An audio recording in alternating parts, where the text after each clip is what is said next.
So I don't want to say too much about this person, but she's gonna rock with us so much. Our whole family rock with us, and we love her so much. And we want her to come to the stage and show everybody why we love her so much. Give it up for my homie, my friend, my auntie, my sister. Give it up for Nairobi. Come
on.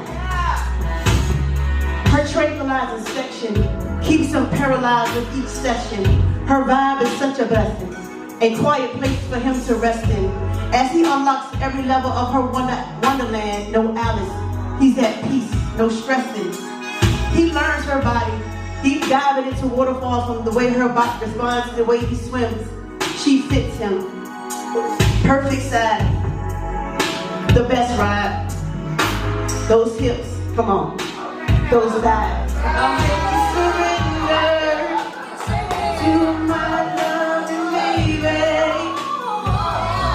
I'll make you surrender to my loving baby. I'll make you surrender to my loving baby. I'll make you surrender.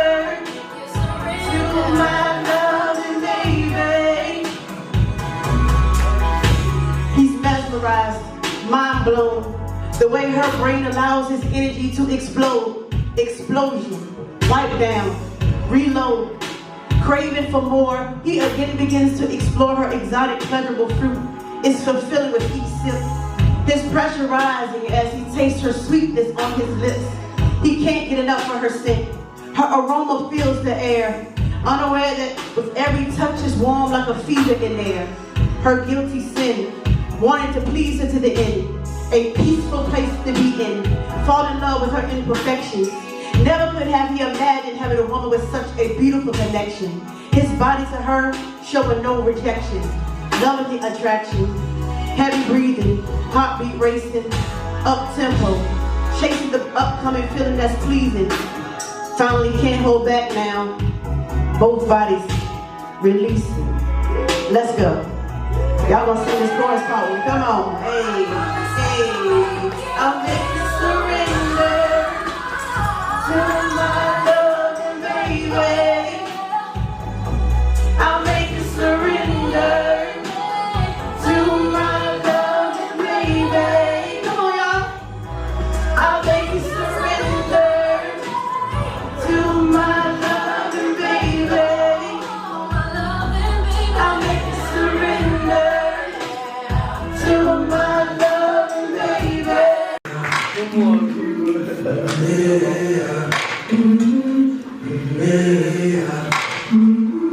I've been walking with my face turned to the side.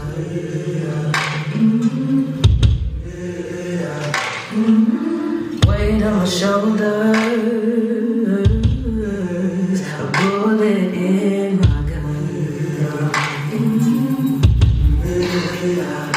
Oh, I got eyes in the back of my head,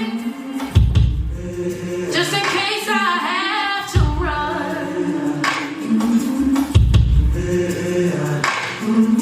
I do what I can when I can for my people. While the clouds roll back and the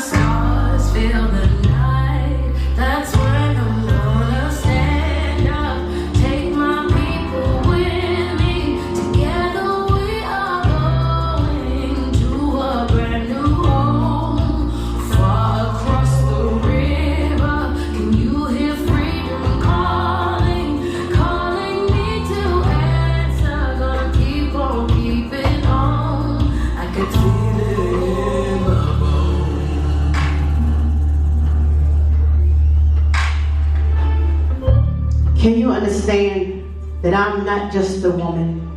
I am the woman that carried generations on my back. It wasn't a decision, it was demanded. I had no choice but to be strong. Even with tears rolling from my eyes, sweat pouring from my pores, I had no choice but to be strong. I knew I was the woman even though the world viewed me as something different. I birthed my own children, yet no time spent with them due to putting their children before my own. It hurt me to the core, yet family was still formed strong. Do you understand? Everything was thrown at me to strip me from who I was, made me indestructible. I watched as my man was degraded to weaken me, but I uplifted him. Do you understand? I kissed his wounds and assured him that our spirits would never be broken. I watched how other women were put above me, my body parts made a mockery, my hair considered nappy. The darker my flesh, the more unpleasant I was viewed. I still pushed through. They feared me because I had no fear of them. As the woman, I carried my elderly, my children, and men, the backbone for my people, strength flowing through my blood, resilient to all the abuse I endured. I still stood strong. At times I had to lead the freedom. Sometimes I had to be the protector. There were times my blood had to be shed. I knew death was better than bondage. I am the woman that watched my family separated and sold forever. I am the woman who was put last. I am the woman who was raped, impregnated, and left with their children who were considered bastards. I am the woman who, even though physical pain, had to work without complaining. I am the woman who got spat on, called black girl, coon, or mammy. I am the woman silenced for my injustice, yet still pushed to be heard. Do you hear me? I am the woman who has never been looked upon as a real woman, never shown respect or treated with dignity. But you hear me, you hear me well. I don't need the world's approval. It may never be said, but it's understood. The foundation of this land was built from a great portion of my back. My blood, sweat, pain, and death have been the seed planted to grow a nation. It will never be forgotten. I will never allow it. I can feel it in my bones. Proudness for my contribution you hate to see. I fixed my own crown and wear it proudly. Knowing Mother Nature is spoken of is speaking of me. And my work is never done. It will never be done. Because it's time for me to set my people free. And I have to set them free.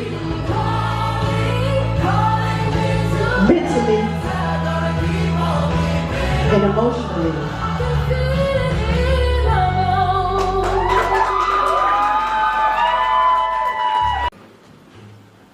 Do you think she knew?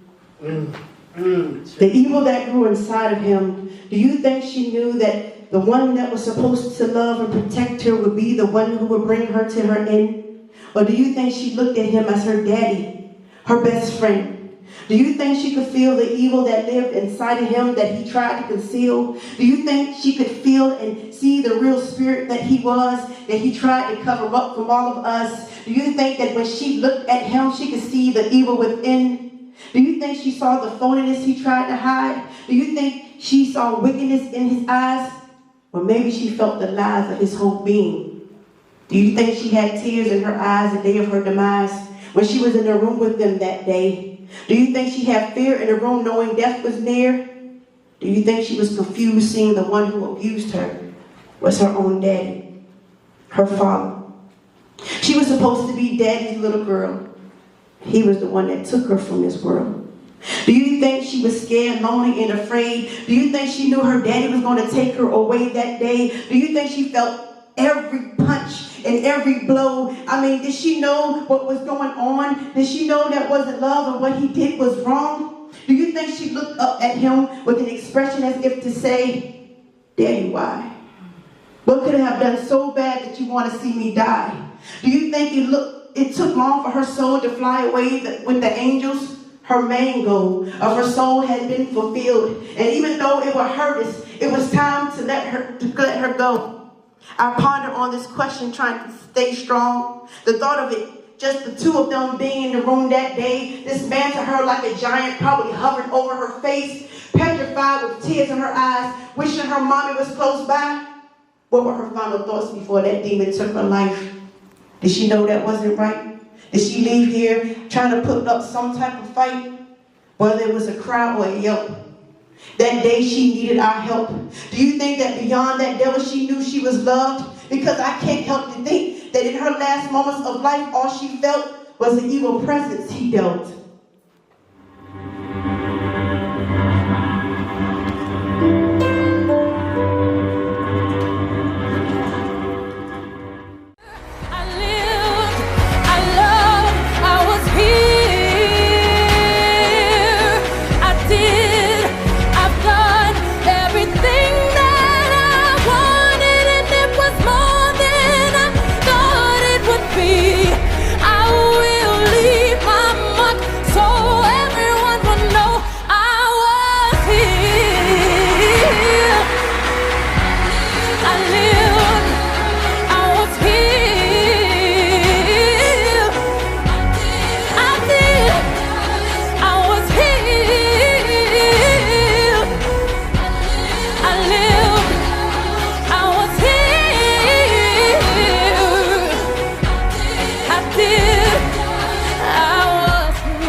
I feel pretty, oh so pretty.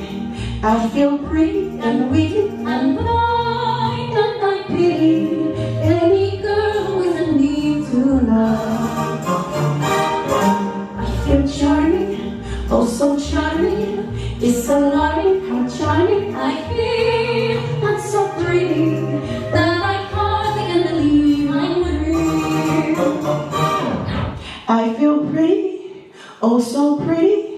I feel pretty and witty and light, and I pity any girl who is me tonight. La la la la la la la la. I feel pretty, oh so pretty. I feel pretty. Damn. Pretty lonely lately. Pretty sad, depressed. Compressed on my chest, my childhood a mess of memories I tried to suppress. But nonetheless, I feel pretty overwhelmed. The cards life dealt, I felt worthless back then. Now, this curse is just a grown girl who can get over the years. The tears. I remember crying in the silent room yesterday. Didn't want anyone to hear me. Figured this household is like the one I growed up in. Nobody cares, or they were all unaware of the dark secret I still fear. The hideous feeling written down, my diary held as much heavy as I could get outside of me. Absent confidence, innocent strip.